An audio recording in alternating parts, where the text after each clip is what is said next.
හරි නොදුන්නොත් කෙලිනවා සනා රුපියල් සත නිසා ඉඳගෙන ඉන්නේ ජෙමා අජ්ජගේ පුතා මෙන්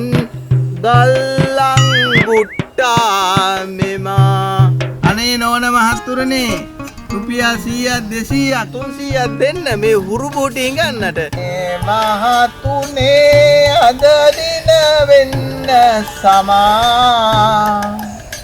ඊයක් හරි නොදුන්නොත් කෙලිනවා සනා අනේ සර් එන්න රුපියල් 100 200ක් දීලා යන්න මම කඩේ යනවා කාඩේ ගිහිල්ලා එන්න ගම මම එන්න මලක මාරු නෑ ශල්ලි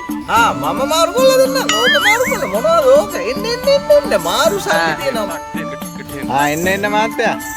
මාරු තියනවා මල්ලගේ මාරු දෙන එන්න මාරු කරලා දෙන්නම් එන්න ඕව මොනවද මාත්‍යා එන්න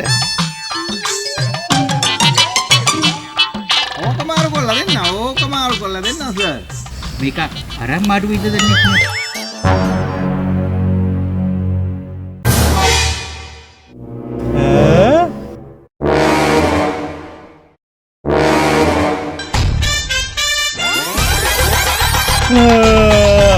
අඩේ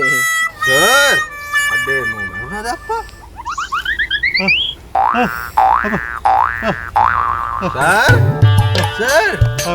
සර් හල්ලි නැගිටින්න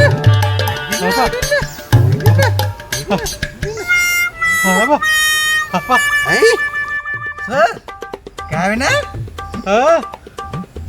සර් අඩේ උඹනේ සර් අප්පා